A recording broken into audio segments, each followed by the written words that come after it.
আজি সভা য'ত অনুষ্ঠিত হৈছে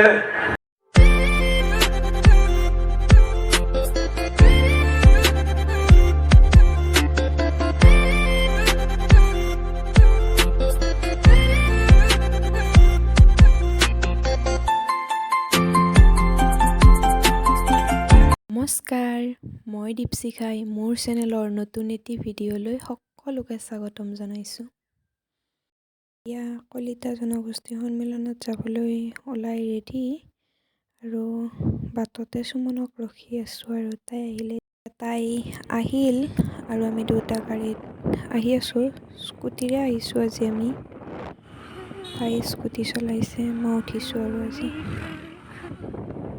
আৰু আমি আহি মিটিঙৰ ঠাই পাই গ'লোঁ।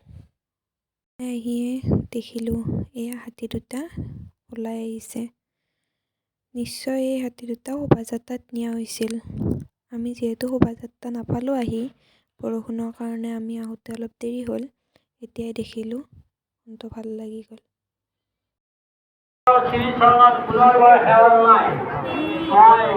এই কাৰ্যসূচীৰ দ্বিতীয় সৰ্বসাধাৰণ কাৰ্যসূচীটো ঘোষণা কৰিছোঁ। এতিয়া আছে আমাৰ আটাইৰে পৰিচিত শ্ৰদ্ধাৰ মৰমৰ প্ৰাক্তন বিধায়ক শিৱসাগৰ বিধানসভা সমষ্টি আৰু তেখেতক অৱৰ্ণা সতীৰ্থৰ পৰা আদৰণি জনাব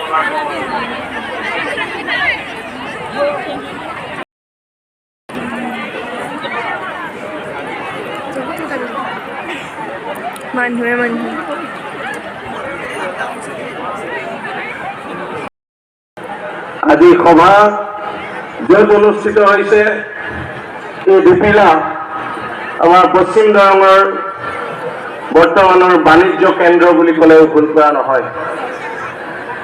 এই তাহানিৰ ডিপিলা চকে আজি এটা নতুন ৰূপ পৰিগ্ৰহণ কৰিছে। তাহানি এই ডিপিলা চকে আজি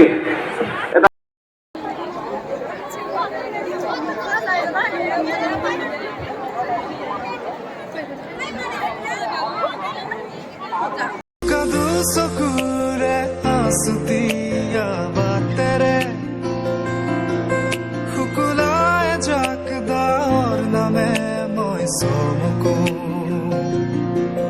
কপাহী সৃষ্টিৰ আদিতে জয়ন্তী বৰুৱা বিলুৱা প্ৰাগজ্যোতিষপুৰৰ ৰজা আমি হৈছে অতীত বুৰঞ্জীয়ে কৈছে।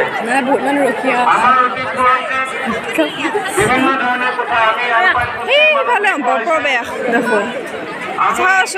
পশ্চিমৰ পৰা আৰম্ভণি কৰা হৈছে।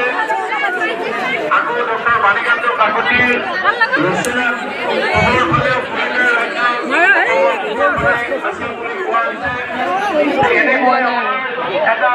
খাই আছে মানুহ।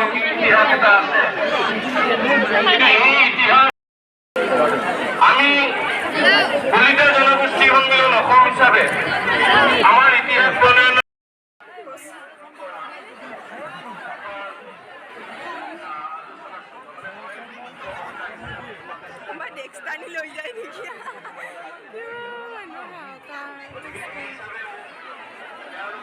এতিয়া ভাত পানী খালোঁ আৰু এতিয়া আমি ঘৰত যাম। গৰাকী অজগৰি 112 গৰাকী, চিকিৎসক 8 গৰাকী, তাৰোপৰি বিভাগত 10 গৰাকী, শিক্ষাগত অৰ্হতা স্নাতকোত্তৰ 348, স্নাতক 300, উচ্চতৰ মাধ্যমিক 416 আৰু হাইস্কুল শিক্ষান্ত পৰীক্ষা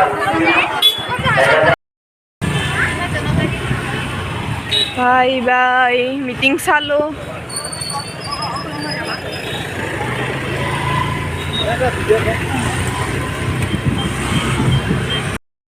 আমি এতিয়া ঘৰত ঘূৰি আহিলোঁ।